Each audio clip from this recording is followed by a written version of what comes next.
자, 이제 수급 풀고 그다음에 또 시장 소문도 엿보고 알파프로 투자 전략 정태근 팀장과 함께 목요일 개장 전에 함께합니다. 어서 오십시오. 네, 맞습니다. 수급 특징 보니까 바이오가 의례적으로 있죠. 네, 어제 외국인들 같은 경우에는 일단 IT 쪽에서 바이오 쪽으로 좀 분위기가 바뀌는 것 같습니다.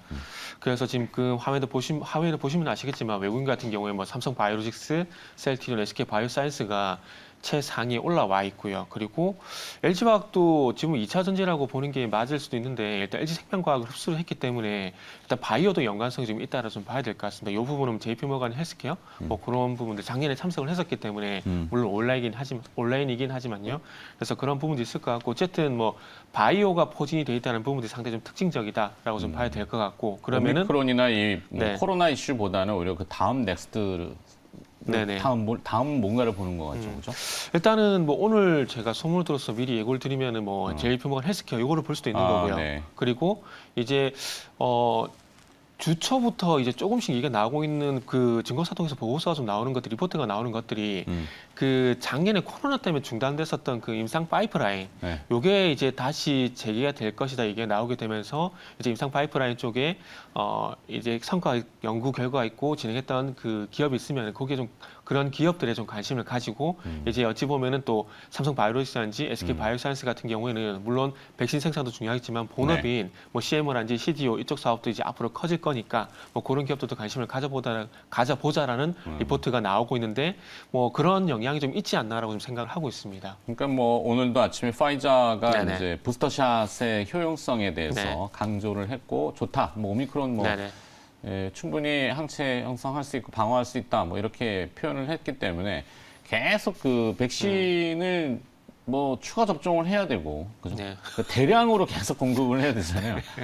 뭐 맞고 끝나고 하는 게 네. 아니라 물론 다음에 어떤 질병이 어떤 인류의 위협이 될지 모르겠지만 그러면 또 백신이 됐건 뭐 네네. 이 대량으로 생산해야 되기 때문에 그런 시설을 가지고 있는 이 시밀러 업체들 뭐 네네. 셀트리온은 요즘은 좀 그렇고 SK 바이오사이언스, 삼성 바이오로직스 네네. 이런 쪽으로 보는군요. 차트는 삼성 바이오로직스가 제일 괜찮습니다. 지금. 삼성 바이오로직스가 네네. 기술적으로는 위치가 좋다. 아직까지 그 퍼 기준을 보게 되면 아직 100배가 넘으면 상당히 높긴 한데 네. 작년 200배였던 점을 감안하게 되면은 이게 많이 떨어졌다고 봐도 되는 건지 모르겠지만 그래도 작년 대비해서 좀 많이 떨어졌다라고 네. 보는 게 좀 맞을 것 같고 이제 내년이 되게 되면 또 실적 성장세가 있기 때문에 아마 100배 이하로 떨어질 가능성이 있기 때문에 이 기준을 어떻게 뭐 해석할지에 대한 부분도 좀 지켜봐야 될 것 같습니다. 네. 2차 전지주 또 관련 밸류체인이 네네. 오는 것 같은데. 네, 다시 한번 2차 전지 소재, 네. 에코프로비엠, LNF가 어제 상위 올라와 있고 그 외에도 첨보라든지 뭐 대주전자재료 이런 기업들이 뭐 상승률 상에 좀 많이 올라와 있었습니다.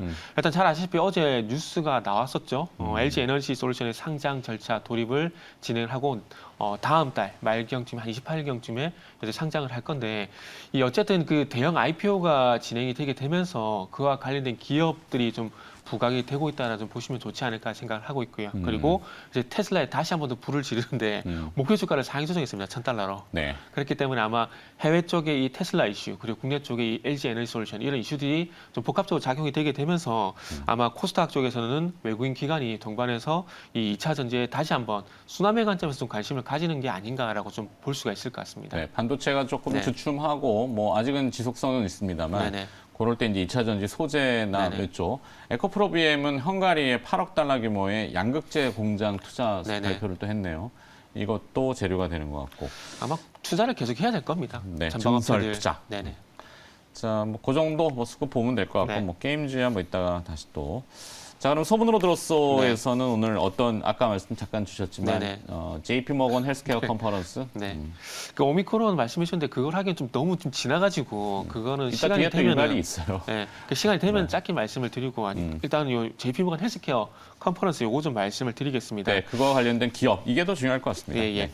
그래서 그 서두에 말씀했지만 분위기가 전반적으로 이제 그 바이오 섹터 내에서 이제 코로나 관련된 이슈에서 이제 조금 순환매가 발생되면서 다시 한번 임상 파이프라인 쪽으로 넘어간다는 말씀을 드렸는데 네. 아마 이런 이슈가 좀 부각이 되게 된다라면 아마 바이오주가 다시 한번 또 연초에 강세를 보일 가능성이 좀 주목을 해보는 게 좋지 않을까 생각이 들고 관련된 기업들이 상당히 주가가 많이 하락을 한 상태이기 때문에 낙폭과대인 상태이기 때문에 아마 이 상승 전환되는 종목들을 공략해 보면 좋은 결과가 있을 것 같습니다.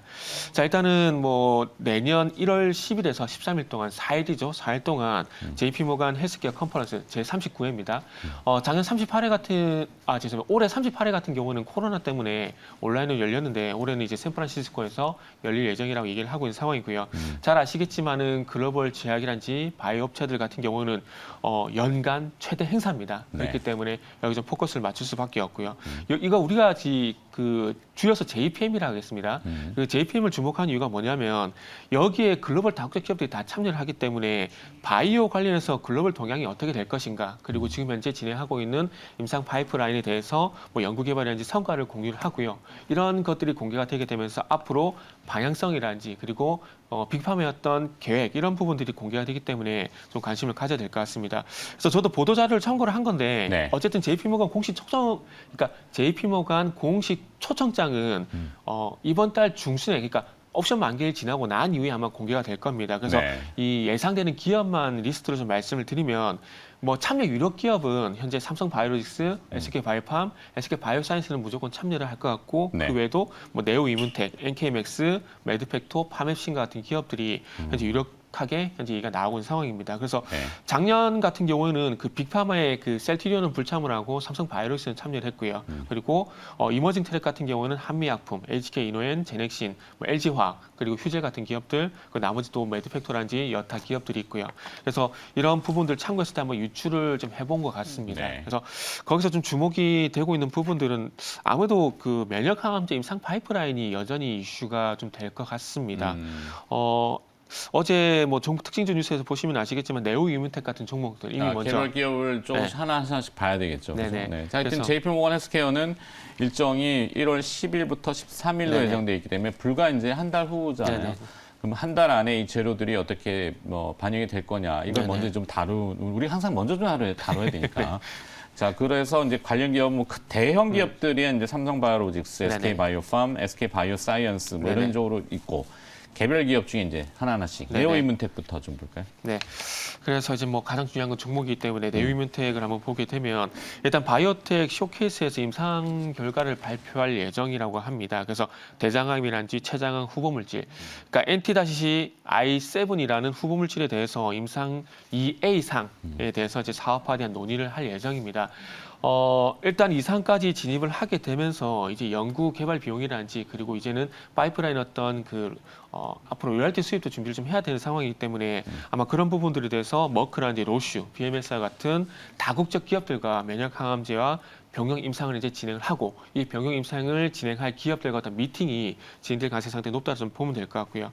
뭐 이 후보 물질 같은 경우는 T세포 증폭이라든지 활성화 확인 그리고 면역 항암제와 어떤 병역 투여 단독 투여보다는 이제 병역 투여를 해야지 아무래도 효과가 좀 더 높기 때문에 아마 앞으로도 계속해서 이 면역 항암제 같은 경우는 병역 투여 쪽으로 이 임상이 진행될 가능성이 상당히 높기 때문에 국내 이 임상 기업들이 글로벌 다국적 기업들과 어떻게 협력 관계를 잡아가느냐에 따라서 아마 임상이 속도가 더 빨라질 가능성이 높다고 좀 보시면 될 것 같고요. 그리고 그 올릭스라는 기업도 있는데 그 RNA 간섭 기반의 신약 파이프라인을 소개를 합니다. 요거는 면역 항암제라기보다는 뭐 글로벌 일상 진행하고 있는 건성 황반 변성 그리고 습성 황반 변성 치료제 OLX301A 요 후보 물질이라 보시면 될 것 같고 그래서 황반변성 그 후보 물질에 대해서 앞으로 계속해서 좀 진행해 나갈 것 같습니다. 그래서 이거는 눈과 관련된 질환이라 좀 보시면 될 것 같고 안과 질환 같은 경우는 가장 흔한 질환이지만은 이 100% 치료제가 나오지는 않은 상황이기 때문에 아마 향후에 글로벌 그리고 국내에서도 이 안과 질환 관련된 어떤 그 후보 물질의 어떤 임상은 계속 진행될 겁니다. 그래서 관련된 기업들을 한번 관심 가져보면 좋을 것 같고요. 그리고 다음에 레고캠 바이오입니다. 레고캠 네. 바이오. 레고캠 바이오입니다. 그래서 이 이탈리아 메디테라니아가 개발한 안티트롭투라는 물질을 동물 실험 데이터를 발표합니다. 동물 실험은 본 임상 이전에 전 임상 단계라고 좀 보시면 될 것 같아요. 후보 물질의 어떤 성분을 이제 분석을 하고 성과에 대한 부분들을 검증하는데 이거는 고형암, 요것도 면역항암제 성분이라고 보시면 될 것 같습니다. 그래서 이런 그 면역항암제였던 후보 물질을 개발하고 아직까지 본 임상에 진행한 것은 아니지만 전 임상 단계에서 성과 부분이 있는지 그리고 치료 어떤 확인 이런 부분들을 진행하고 이 부분이 어떤 확인이 되게 된다면은 또 마찬가지로 글로벌 빅파마 기업이라든지 국내 기업과 또 본임상을 진행할 가능성이 상당히 높기 때문에 뭐 한번 관심을 가져보면 좋을 것 같고요. 그 외에도 그 준비한 자막이 있는데 그걸 좀 한번 좀 보여주시면 네. 좀 좋지 않을까 생각이 듭니다. 지금 말씀드린 기업은 3개 정도인데 어제 이 준비를 하다 보니까 너무 기업이 많아져서 거기서 좀 그 공개된 기업만 준비를 하고 나머지는 제가 자막으로 좀 준비가 됐거든요. 네. 그래서 뭐. 조금 전에 그 자막이 말씀드릴 때 좀 나갔었는데 그 외에도 여러 가지 좀 기업들이 있기 요 때문에 내용입니까? 예, 요 내용입니다. 이 올릭스란지 나이백이란지 뭐 레오캠 바이오 요게 이 내용을 이것도 지금 이베스트 증권에서 나온 그 리포트를 좀 참조한 내용인데 네네. 인용할 수 있죠. 네네 인용했는데 이게 아무래도 이 그림이 아니고 글씨체다 보니까 좀 보기가 좀 불편할 수가 있습니다. 근데 그 점은 조금 감안을 하셔서 한번 보시면 좋을 것 같고요. 그래서 방금 말씀드린 뭐 기업들 외에도 지금 올릭스란지 나이백 같은 기업들이 있고 그리고 그 외에도 여러 타 기업들이 있기 때문에 한번 관심을 가져보시고 그리고 괜찮으시다면 이베스트 투자증권의 리포트 내용도 공개가 많이 되어 있는 상황이기 때문에 한번 참고를 해보시면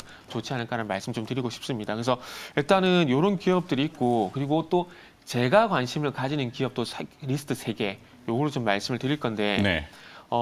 네오이뮤텍, 올릭스, 네오캠 바이오 같은 경우는 그러니까 차트적인 부분을 좀 감안은 안 할 수가 없습니다. 안 할 수가 없다 보니까 지금 네오이뮤텍이란지 올릭스, 네오캠 바이오 같은 경우는 차트가 그렇게 좋지는 않습니다. 좋지는 않고 지금 화면에 나오고 있는 SK 바이오사이언스, SK 바이오팜, NK맥스도 마찬가지로 차트 흐름이 그렇게 괜찮은 건 아니거든요. 네. 그래서 그 중에서 차트 흐름이 좀 괜찮은 것들 요 부분 보다 보니까 정태근 팀장이 네네. 따로 조금 소팅한 걸러낸 기업이 또 있죠. 네네네. 물론 이게 이제 JP모건 헬스케어 컨퍼런스하고도 연관성이 분명히 있고 네네네. 하는 기업들, 그 기업들을 이제 보겠다는 네네. 거죠. 그래서 그 가봅시다. 3개 기업을 차트가 괜찮은 기업을 3개 정도 추리다 보니까 이 시테카 바이오 네. 그리고 바이오니아 그리고 삼성 바이오로직스 요 3개 정도 기업이 나오더라고요. 그래서 일단 신테카 바이오 같은 경우에도 지금 면역항암제 후보물질 STB-C0117이라는 후보물질이 국제학술지의 온라인판으로 게재가 됐습니다. 그래서 지금 동물 실험 결과에서 완전간이란지 장기 생존 효과를 확인이 된 상황이기 때문에 아마 요거를 기반으로 해서 아마 본임상을 진행할 가능성이 상당히 높다라고 좀 보시면 될 것 같습니다. 그래서 최근에 이 차트적인 부분을 참고적으로 말씀드리면은 전반적으로 이제 그 10,000원대 가격대에서 바닥을 다지고 최근에 바닥에서 이 추세를 좀 돌려주게 되면서 단기 추세를 좀 돌려주게 되면서 변동성이 좀 커지고 있는 종목이라 좀 보시면 될 것 같습니다. 그래서 이 단기적인 흐름보다는 아무래도 전반적으로 이제 차트 많은 정도 가격 부분에서 네. 바닥을 다지고 좀 돌아서는 흐름 여기 좀 포커스를 맞춰보자는 말씀 좀 드려보고 싶고요. 그래서 이거 신테카 바이오의 이 후보 물질도 이 다른 면역 항암제와 병용 임상을 진행할 겁니다. 그렇기 때문에 지금 네오이뮤텍 같은 경우도 지금 면역 항암제와 병용 임상을 진행할 거거든요. 그래서 네오이뮤텍과 조금 성질이 비슷한 종목이 신테카 바이오라고 좀 보시면 캐릭터가 좀 비슷하다. 네네. 아. 특징이 비슷하다는 보시면서 이틀 전에 가격 제한폭 상한가를 기록했고 어제는 7%좀 이렇게 하락이 변동이 나왔습니다. 있는데 네네. 뭐 저도 좀 좋게 보는 부분이 아, 있어요. 그런가요? 네, 그러니까 후보물질보다는 후보물질을 네네. 도출한 그 툴이죠. 네네. 여기는 플랫폼 뭐, 기술. 네. 네네.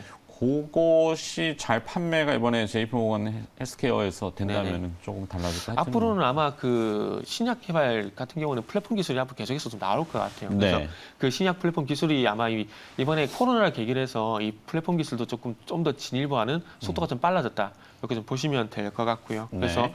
또 이제 올릭스 같은 경우는 그 RNA 간섭, RNAi 이 부분에서 좀 기반된 신약을 좀 말씀드렸는데 바이오니아는 그 RNAi 여기와 조금 연관성이 있다고 보시면 될 것 같아요. 정태근 팀장의 이제 네. 좀 관심 기업 두 번째. 두 번째 첫 번째는 바이오니아. 신테카 바이오, 네. 두 번째는 바이오니아 이렇게 네네네. 되죠. 네. 네, 그래서 신테카 바이오는 네오이문텍과 좀 통하는 부분이 있다고 보시면 될 것 같고, 그다음에 바이오니아 같은 경우는 올릭스와 좀 통하는 부분이 있습니다. 그래서 그 부분 좀 참고를 하시고, 일단은 그 코알의 바이오테크놀로지 미국의 그 신약 개발업체를 보시면 될 것 같아요. 이 기업과 그 최장암 신약 공동 연구 협약을 맺게 되면서 연구를 앞으로 계속해서 진행을 한다라고 합니다. 그래서 최감 선암종이라고 췌장암 부분에서도 가장 많이 발생하는 암 세포라고 좀 보시면 될 것 같습니다. 그러니까 암병증이라 좀 보시면 될 것 같습니다. 그래서 여기에 대해서 공동으로 이제 연구를 앞으로 계속해 나갈 건데 방금 말씀하셨듯이 앞으로는 플랫폼 기술이 중요한데 지금 바이오니아 같은 경우도 그 바이오니아가 가지고 있는 플랫폼 기술에다가 지금 방금 말씀드린 코알의 바이오테크놀로지가 개발한 후물질을 접목을 시켜서 이 플랫폼을 통해서 임상을 이제 진행을 할 겁니다. 그래서 앞으로 뭐 임상 1상, 2상 소식이 나올 때마다 아마 주가에 어떤 변동성이 좀 발생될 가능성이 상당히 높은데 어쨌든 최근에 그 mRNA가 이슈가 되다 보니까 RNA 방식의 그러니까 그 RNA 방식은 항체를 직접적으로 그러니까 그러니까 면역항암제를 직접 투여를 한다라기보다는 어찌 보면은 이 뭐랄까 항체를 만들어주는 메커니즘을 투여를 한다라 좀 보시면 될 것 같아요. 그래서 네. 그런 기술이 있던 플랫폼과 접목이 되게 되면서 이 면역 항암제도 병행 투여를 하지만 그럼에도 불구하고 어쨌든 표적 면역 항암제, 그러니까 항암을 치료할 수 있는 이 메커즘을 투여를 하게 되면서 스스로 자가 면역을 통한 어떤 치료를 할 수 있는 그런 임상을 진행을 한다라고 좀 보시면 될 것 같아요. 그리고 이것도 도움이 되실지 모르겠지만 세계 최초 탈모 화장품, 요 같은 경우도 지금 이제 식약처 승인이 기대가 되는 상황이기 때문에 이것도 참고적으로 좀 보시면 좋지 않을까 좀 생각이 들고요. 그래서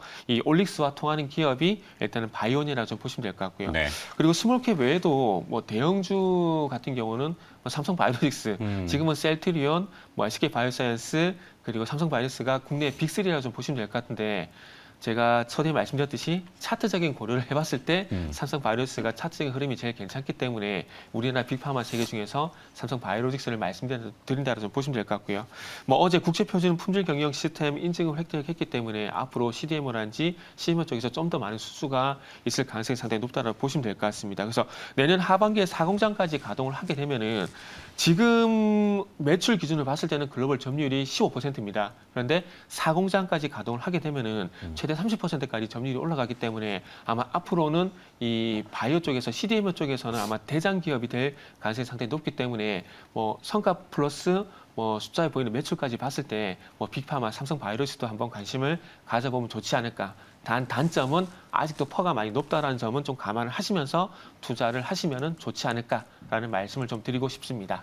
네. 자, 내용이 조금 있어서 제가 중간에 끼어들진 않았습니다.